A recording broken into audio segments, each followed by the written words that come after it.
You free Germany by no. Right after Cambridge International, we call primary college. We free primary college no. Straight to Abuchi. Germany. My chini in Cruzu Papa. ManyAmenko, a crammer, court and crew, a passport to meet Macasima, cover 48 countries. Wow. Like you know, na Amanaman in the Nuda. Na ye can. Dientia ya kono, me buy say close to 3 decades. Okay, 30 years. And na me shimi.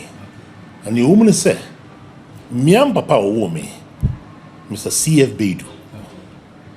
One me mami, I ne, one day you kumu papa se hima.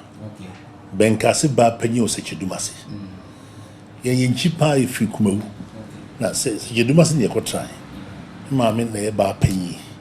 Ah eh, o kumu papa se. Ana benkasi ba penny so. A friend na nature. Bana, on the woman. Ninkwan ba ne me. Memkwan ne ba. Na onim papa. Adwuma mo sha se papa was the first poultry farmer ever Jurassic Edumasi district. Ah na friend Babitex, yem prekuni nkoko ne ade. Na me ma me so no. Ma me picture e bi ne si wachi no, bi so ne wo han. Okay. Odi ase. Ono oto ebro sa fizi ewu me nyina. Tiabuchi o ka che me se Boris, kwagu bra. Na be ye nkoko adwuma na enkom hye da so no. Na no kwasa manche ana sof maame bi a shame in competence me dwuma ni krum ha after so many years oh na me say nyankopon so ama betra ha say sa afle me dwuma ni krum ha say ena menua enti esi me mra fi na me de me a hye dwuma ma me betru ya pe anche kura na sof baako e friend Richard Amoye. What you say? Ono so share me come. They were sorry. No say unyame asiesie hwe ma. Na we di abem panyefo anim. Ona e pray to me akoya mampanyi. We di wona anim. Wow. We be brepa. Na we di betia te se wo mamu nyina. Okay. Na men pa ba. Na mampanyi ni betia be di akunyo na.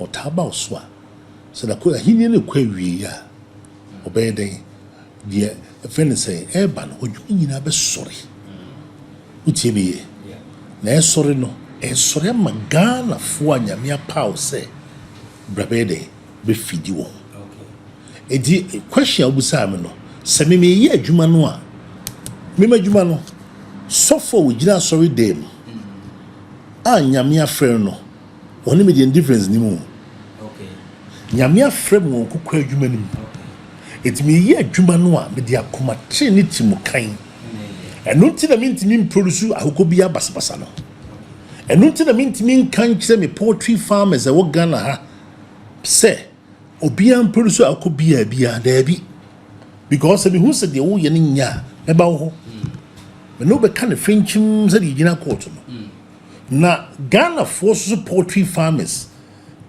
farmers are omunim adwuma ne ye piesa kwenya ani sikasem ena ho di ne hawo ejize ko base say ye adwuma pa se ye produce nkoko a utim say healthy quality fresh chicken na akoye say Ghana for develop taste am a foreign product ade biara a foreign product biara no foreign product biara no ade a obia feel say enu na ye but enu na ye okay what just make us eti time bia no aya na is say ye to ye boase ewo said ye be ya ebetimi ama ye di na okruma no yetimi anwi na abamfasodie ama ye one so we are quite fresh two we dey we quality three kwaye fa so di kunu no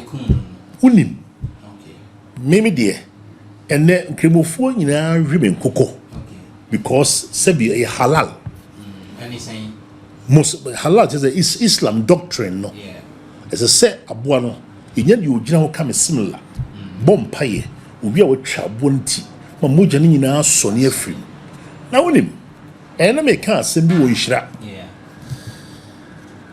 enkrimofo no style no papa ba o wonim di India aside the fact say ebi a wode kɔ Islam mu no abone mogya no ye so ne nyinaa afrim ma abro no meat na ye clean na wo kro say one say venze sebi misemi ko pepe ni ko to na muna venze zandini ko to na mo de na na de